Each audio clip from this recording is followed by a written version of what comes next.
Welcome to the Hardcore Closer podcast. I'm Ryan Stewman, founder of HardcoreCloser.com, and this podcast is all about helping you, the salesperson, close more sales. And look, whether you're selling cars, homes, financial services, consulting, whatever it is that you sell, this podcast is dedicated to help you generate higher quality leads, increase your closing ratios, and show you how to charge premium fees for the items you sell so you can get paid what you're worth. Welcome to episode 71 of the Hardcore Closer podcast. And I am super glad that you're here today. If you're a first timer, be sure to check out all the previous episodes. Apparently there's 70 other ones or more. It just depends on when you're listening. And do me a favor. I ask each and every week, because if you don't ask for the business, you don't get it, ladies and gentlemen. And I need you to leave me a review on iTunes. Look, I know it's a pain in the ass. Look, I know it's fucking hard to figure out how to do it. And you probably have to go to Google and then go back to your phone. Look, I know it's a fucking nightmare, but that's why it's so important. Because they know in iTunes that if you're willing to leave a review and you jump through all them damn hoops that they've set up, then it must be some good shit. I firmly believe that we got the good shit over here, ladies and gentlemen. So just go over there, leave me a review, 5 stars. You can advertise your business. I'll read whatever the fuck. You can go over there and you can say, Ryan Stewman's an asshat. I might read your shit on the air because I don't pre-read this stuff. I just do it as we're going. And so you never know what you could slip by me over here. So just have at it. Please don't do that. That's not cool. I'm not trying to be like that. But I need the reviews, ladies and gentlemen. So if it's your first time, enjoy the free ride, you kangaroo, because after this, we're going to want to review. A kangaroo review. Those could rhyme. We could write a song. Josh, write that down. All right. Just like this guy. It's like, I live for my THC. Yeah, me too. By Vicky DJ1 Love. That's what I'm talking about. That's cool. It's like a rap, like a Mary J. Blige name from like the 90s. Anyway, I love listening to Ryan, the Hardcore Closer. Honestly, he gives you straight with no chaser. Exactly what you need to be a hardcore closer. If you're in sales and don't know what it means to be the hardcore closer, then you should be listening. Appreciate that, Vicky DJ1 Love. DJ1 Love on the ones and twos. It's good stuff. So let's jump into the episode. 5 signs you're selling the wrong things, folks. That's what we're going to talk about. 5 signs you're selling the wrong thing. Who out there listening has ever sold the wrong thing? Like, you thought the opportunity was there. You thought you were in the right place, the right time. You probably thought you were going to get rich. It was probably multi-level marketing that did it to you. Tell us where the MLM touched your butt, bro. But how many times have you found out the hard way that you're selling the wrong thing? We're going to discuss signs that you need to look for, because right now, if your paycheck ain't where you want it to be, there's a good damn chance you're selling the wrong thing, and I'm going to help you out, my friend. But first, let me tell you a story. The year was 2010, and due to a new act that was signed into law by Obama called the Dodd-Frank Act, I instantly lost my ability to originate mortgages, which was my full-time and only source of income, and immediately I was out of my ass. No income, no job, no skills. In my lifetime, I had washed cars and done mortgages. And it was in 2010, one of the worst years on record for mortgage companies to be in business. And so it's not like I had a lot of opportunities and offers out there. And plus, I didn't want to go back into a regulated business. I was fucked, ladies and gentlemen. But you see, I knew these people before I went into prison. And they signed me up for this multi-level marketing thing. And it was this product called glutathione. It's this thing, and it makes it, and it's a long story, and anyway. So they find out that I lost my job, and they're like, bro, we signed you up for this stuff a long time ago. All you've got to do is work your half of it, and you make a bunch of money. And they had put, you know how multi-level marketing is. The compensation plan is confusing as hell. There's people on the right side, left side, upside, downside, bonus overrides, fast track commissions, affiliates. Like, it was a fucking bunch of jokes, right? But I took the stuff that they gave me and it helped my knees. It really did. And I got on fire for it. I believed in it. And so here I am, a guy that was doing people's financials and mortgages. And all of a sudden, I'm trying to push these pills that make you feel good, but I'm no fucking doctor. And after a few months, I built my income like between $4,000 and $6,000 on a regular basis. But I realized that I'm selling the wrong thing. You know, it's like, this is good stuff, and you know, the company's awesome, but it's not my wheelhouse. It's not something I'm on fire for. It's not something I'm passionate about. It's just something I'm doing for money, man. And I'm never going to make any serious money if I'm just doing something for the money. I don't do what I do now for the money. The money's awesome. It's a great byproduct. But I do it for you guys, right? I do it to help change the world. I'm doing my part to get out here and bring a little change to the world. And so I had this epiphany. It's like I'm selling the wrong thing. And I had to figure out what I was going to sell. Mortgages and real estate was off the plate for me. Insurance was off the plate for me. Multi-level marketing wasn't something I was passionate about. What was I going to do? And I decided to just go into business for myself and sell my knowledge and sell my skills and position myself as someone who could help folks like what I do today. And I told myself, it's like, look, I have the ability to help people sell better, help people generate leads online, help people close them, put systems in place. I'm way outside of the box. I can handle any objection. I can find a way to sell damn near anything. I want to help people make more money because I know that no matter what broke people say, money solves all problems. Short of death. And even at death, if you've got life insurance, money solves a lot of those problems too. It just can't bring you back. It's not going to be long before it can, though. Zombie Michael Jackson going to be walking around Beverly Hills looking like Escape from LA trying to get some plastic surgery or some shit. It's coming. They're going to bring him back. But here's the thing. I realized I was selling the wrong thing. And I started selling the right thing. I asked myself what I wanted to do, what I was passionate about, and I followed that. And I've become a millionaire several times over. And so I want to help you discover, because look, if you're a young person that's listening to this show, that's fucking awesome. If you decide what it is that you're passionate about and you go sell it now, you'll make a fortune and you'll have their whole life ahead of you. If you're an OG, you've been in this game for a while and your paycheck's not where it's supposed to be, man, you're probably selling the wrong thing, and it's better to make that switch now than it is to wait until it's too late. So let's talk about 5 signs you're selling the wrong thing. Number 1, you're not head over heels in love with the product.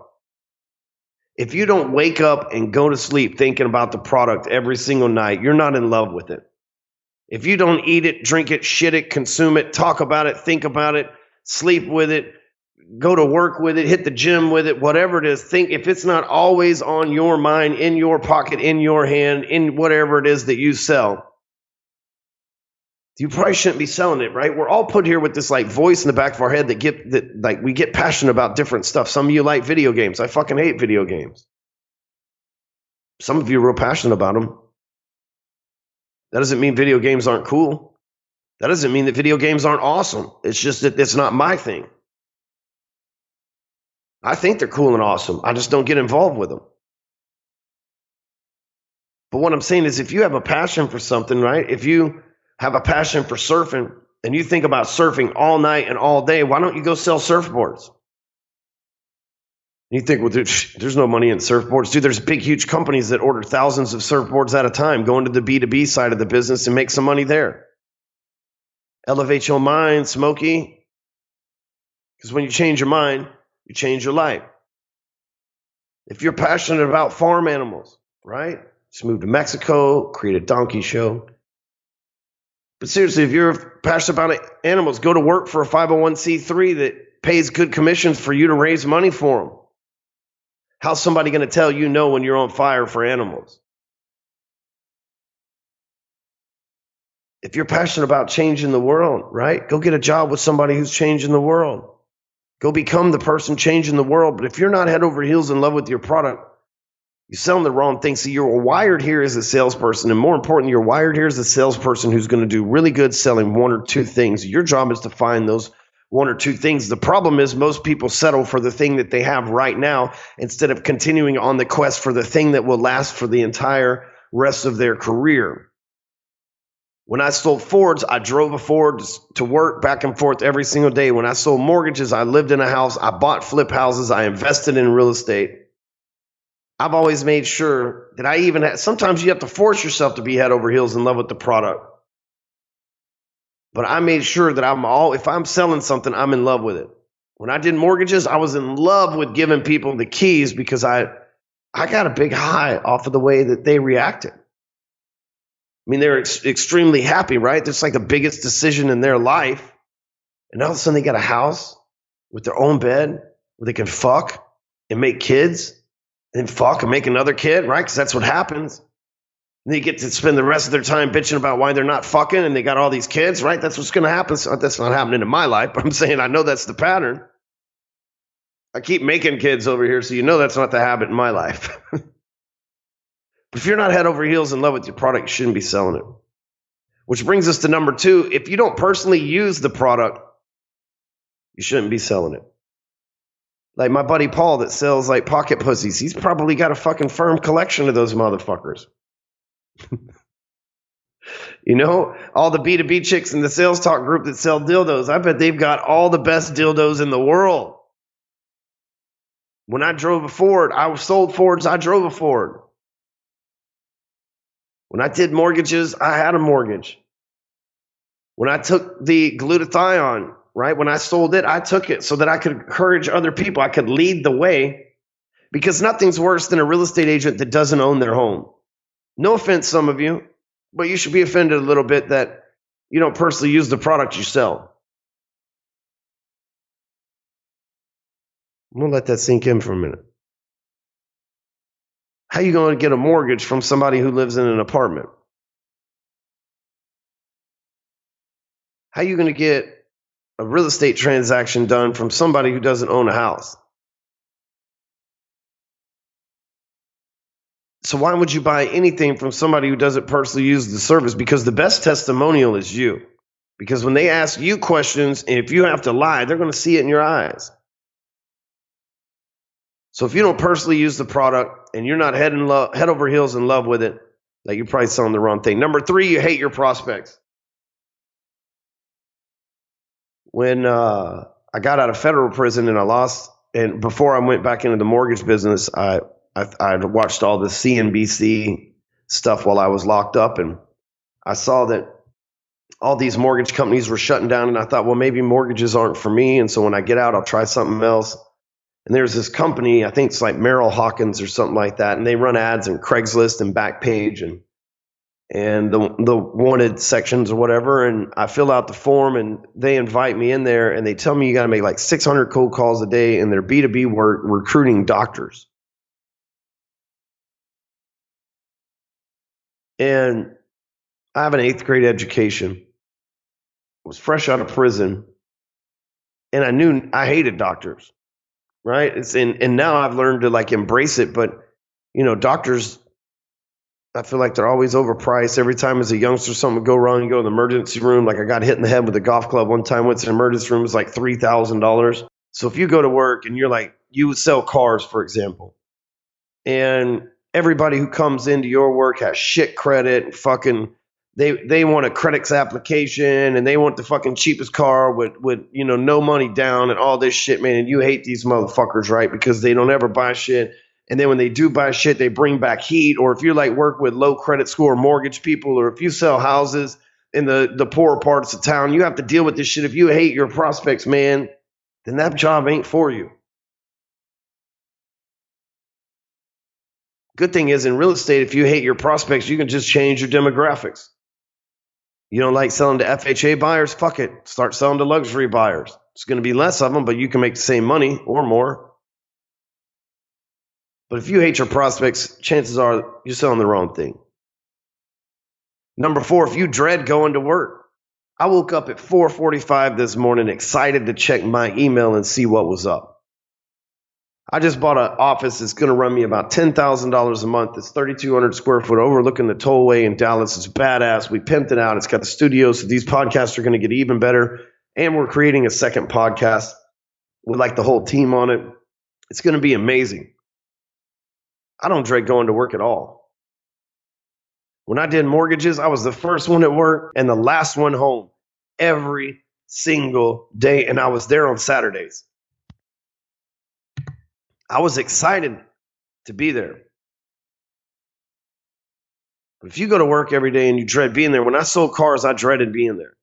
Not that I didn't enjoy selling cars, but I hated the 13-hour workday. The management drove me crazy because there was so much ego involved. And here I come from making $500,000 a year selling mortgages. I was going through a temporary rough spot.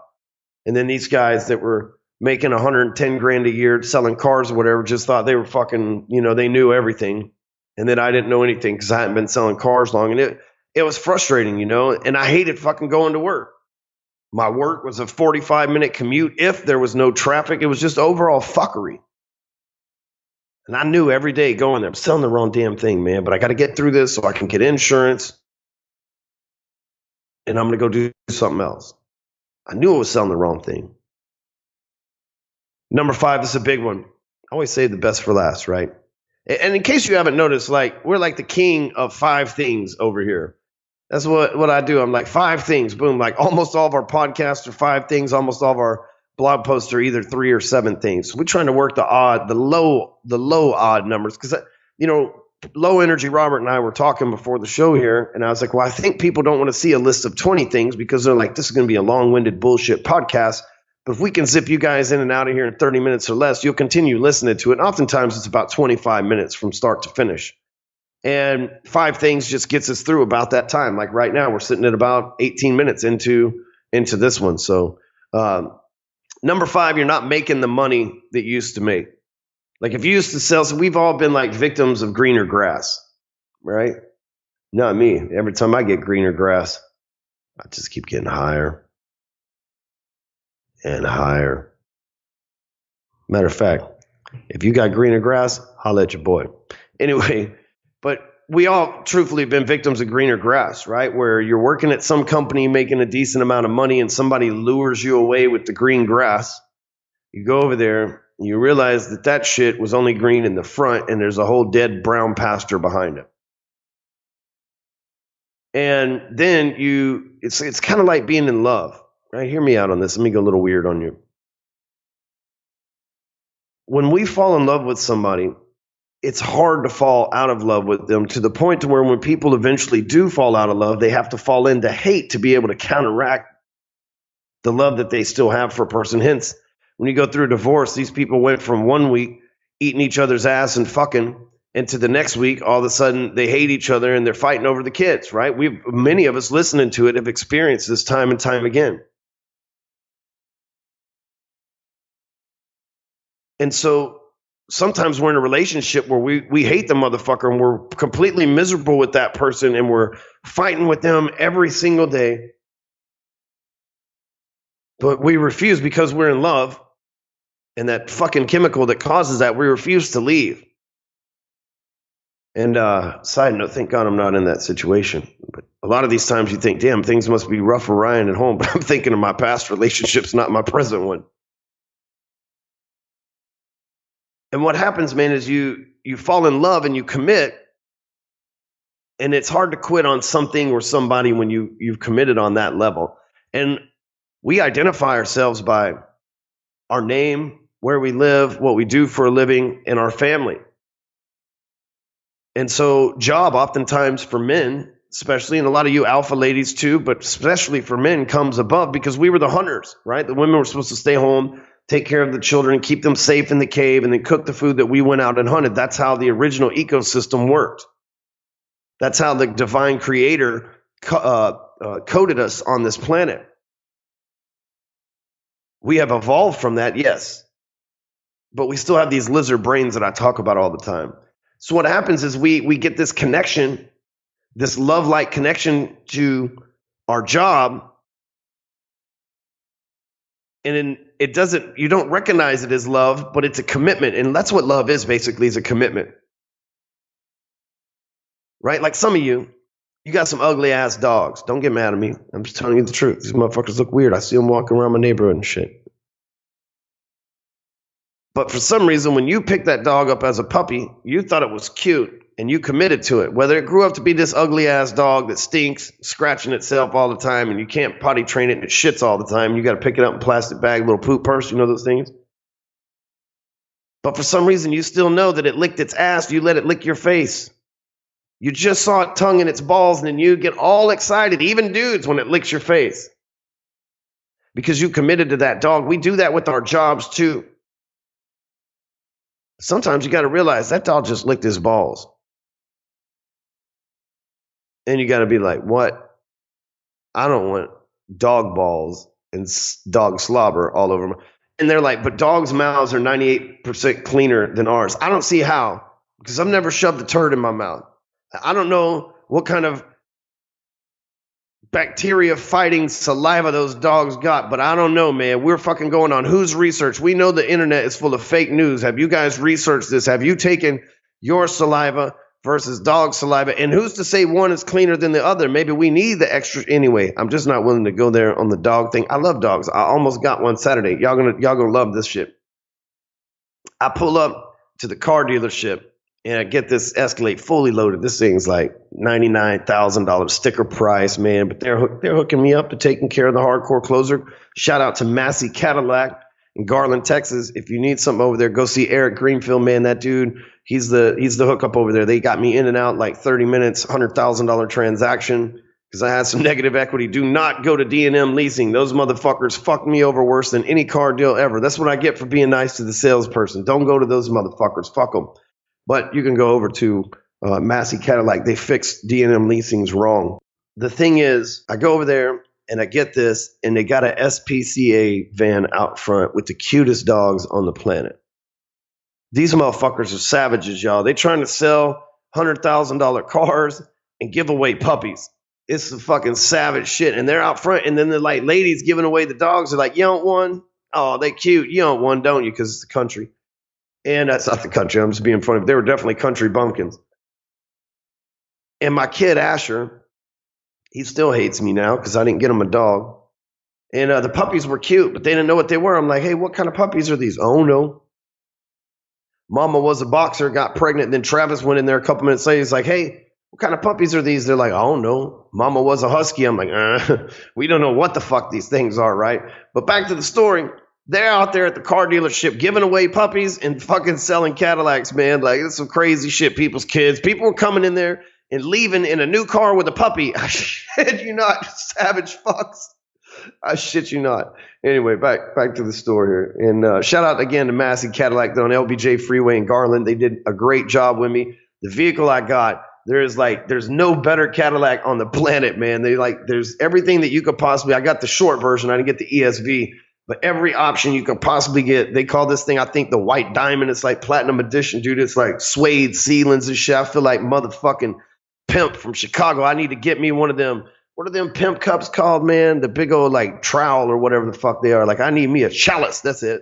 I need me a big ass chalice and some gold chains. Get out that motherfucker looking like goddamn NWA. So anyway, it's a badass Escalade. But really, that's not how I feel. Really, I feel I traded a Porsche for it.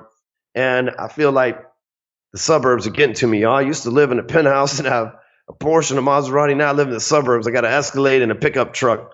Some shit ain't right. I still got the Maserati too, but it just didn't fit with the story that well. The pickup truck sounded better, but I ain't had a pickup truck for 2 months. Some asshole hit me in a parking lot, fucked me for maintaining my lane, and then he said he didn't do it. And then they said since it was in a parking lot, they couldn't make a decision on whose fault it was. So I had to pay my own damn claim. The truck been gone for 2 months because it took them 2 months to figure out who the fuck's fault it was. Turns out it wasn't nobody's fault. They could have fixed it in the first damn place. That's why I'm changing on you, Liberty Mutual. I'm sick of your shenanigans. All right, now I think that I outed enough companies in the last couple of minutes here to cause a fucking litigation nightmare. We'll talk about number 5, not making the money you used to make. If you used to do something you left for the grass being greener, you got to get back. You got to find your passion again. Because if you were doing one thing and you made a switch in the career and you're not making the money, if you're feeling more fulfilled, awesome. But if it's all about the money with you, because some people it ain't all about the money, but if it's all about the money with you, chances are you're selling the wrong thing if you used to make more money than you make now. If you're new and you're not making as money as fast as you thought it was, chances are you're not passionate enough about it. You've got to have passion to be able to fuel your hard work, and that hard work is what you make the money from. So if you don't have that passion about what you're doing, you're not going to want to work hard enough to make the money, so you need to find something else to sell. So let me give you a quick recap. 5 signs you're selling the wrong thing. It's time to switch. Number 1, you're not head over heels in love with the product. If you don't want to have fucking massive, you don't want to just make love to the product, you shouldn't be fucking part of it. Number 2, you don't personally use the product or service. If you don't use what you sell, that's weird. I'm sure there's instances where you'd be like, but I sell tanks. You don't use tanks? If I sold tanks, I would be using the fuck out of them, man. I don't give a shit. My brother, he's on Instagram. He's in the military, and I believe he's in the Marines. And you'd think I'd know better, but he's been gone on deployment for so long I fucking forgot. But I saw him on Instagram this morning. He's over in Australia, and he's like a pilot, and he's in the back of this plane, and they're throwing the hose to this other plane that pulls up and connecting it to it, and the plane's just like sitting there, and they're filling it up in the middle of the air. Dude, he's like, and I'm sure they're clipped in, but he's like seconds away from the fucking edge and being sucked out of the plane. It's like the coolest thing ever. So I thought that was pretty cool. Shout out to my brother keeping the country safe and shit. What's your brother doing? Just saying. And so number 2, you don't personally use the product. Number 3, you hate your prospects. Number 4, you dread going to work. If you don't like the motherfuckers you work with and you don't like the motherfucker that you work for, it's time to find something else. And number 5, if you're not making the money you think you should make or you used to make, then you're probably not passionate about it. If you want to get better at sales, wherever it is, and find your passion, go over to elevatortothetop.com. Grab one of the last 200 copies of my book for free. After this, you have to get on Amazon, which really, most of you buy these books on Amazon anyway. I greatly appreciate that. We've done over $20,000 in book sales this year on Elevator to the Top from Amazon, even though we've given over 6,000 away, 6,060. We've given over 4,000 away, and there's been over 6,066, I believe, sold last time I checked. 6,606. That's what it was that have been sold, by the way. So appreciate everybody not being kangaroos and going over to Amazon. But by all means, pick it up at elevatortothetop.com. I don't care where at in the world you are. We'll ship it to you. And that's it. Make sure you share this with somebody who needs to hear it. Maybe you're selling the wrong thing. Maybe they're selling the wrong thing. Maybe this can bring them some clarification. Hey, help me get the word out. Tell anybody you know that the THC podcast is the one that they need to hear. Also, leave me a review on iTunes, of course, duh. And have a great afternoon, evening, morning, night, noon, whatever time you're listening to. Go close some sales, closers.